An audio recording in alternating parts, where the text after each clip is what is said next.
है कि इन years of dependence में व्यक्ति सुरक्षित जीवन जी सके, निर्भरता के इस काल में व्यक्ति का जीवन सुरक्षित हो सके। हर समाज मैकेनिज्म ढूंढता है। इसका सबसे पहला मैकेनिज्म है जॉइंट फैमिली।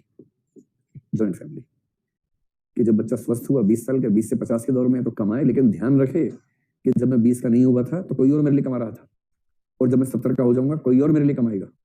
इसलिए 20 से 50 की उम्र में जो मैं कमाऊंगा वो सिर्फ मेरे लिए नहीं, उससे दूसरों का भी हक बनता है, ये ध्यान रखे। तो जॉइंट फैमिली का सिस्टम बड़ा सिंपल है कि जब तक आप काम करने के लायक हैं काम करें, सब खाएंगे। जिस दिन आप काम के लायक नहीं रहेंगे कोई और काम करेगा और आप भी खाएंगे, आपकी चिंता की जाएगी। इतना सिंपल है। और आधुनिक काल में, मॉडर्न एज में, इसी के लिए सिस्टम आ गया इंश्योरेंस।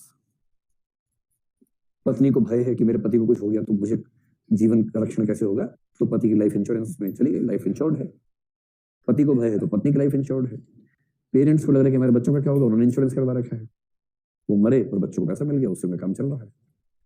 और ऐसी मेडिकल इंश्योरेंस कि अभी तो मैं स्वस्थ हूँ, कल को कोई एक्सीडेंट हो जाए, कोई ऐसी बीमारी हो जाए, कैंसर हो जाए, जिसके इलाज में अब तक की सारी जमा पूंजी खत्म हो जाएगी, तो मेडिकल इंश्योरेंस करवा लिया पहले से ही कि 50 लाख का मेडिकल इंश्योरेंस है, उसके बदले में हर साल 10,000 रुपए देता हूं। मुझे कुछ नहीं हुआ तो पैसे डूब गए, कोई बात नहीं, मैं हर साल देता रहूंगा। जीवन में जब भी कुछ बुरी स्थिति आएगी वो सारा का सारा एक साथ मिल जाना है उस समय।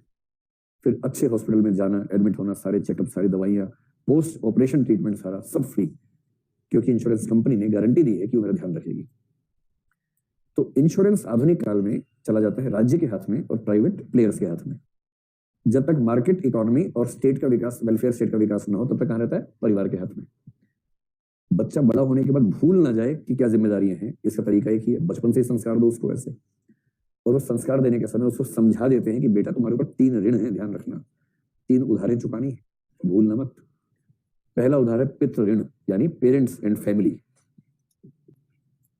क्योंकि बेटा जब तुम जवान हो जाओगे ना, और जब तुम्हारा दूल्हा या दुल्हन आएगा घर में, फिर तुम्हें उसकी चमक दमक के सामने माँ बाप ने बड़े कुरूप दिखेंगे, उस समय बहुत मनहूस दिखेंगे माँ बाप। जब वो कहेंगे बेटा मेरा चश्मा टूट गया, कहेंगे है ऐसा बुढ़ा, चश्मा टूट गया, इतना भी केयरफुल नहीं है।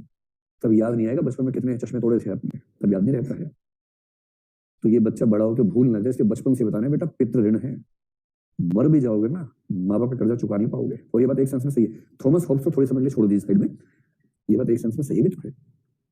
थॉमस हॉब्स तो सब मजा खराब कर देता है आगे, बोलता कुछ नहीं, बेकार की बात है।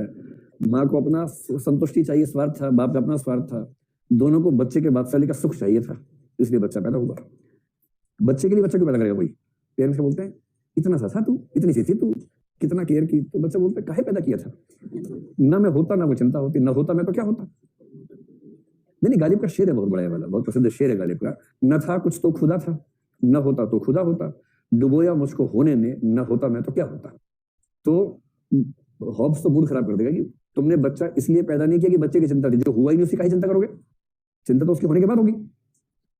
बच्चे को जन्म दिया ही क्यों था, क्योंकि तुम्हारे अंदर तड़प थी कि कोई छोटा बच्चा घर में हो, उसकी परवरिश करने का सुख प्राप्त करना है, पेरेंटिंग का सुख चाहिए था। वो अलग बात है, बाद में पता लगा दुख है, सुख नहीं है, लेकिन बाद में पता लगा। लेकिन शुरू में तो कामना यही थी ना कि बच्चा होगा, खेलेंगे, चिकोटी काटेंगे, वो सब करेंगे, पर वो बच्चा 24 घंटे मजे लेगा ही नहीं, सोचा था उस समय आप।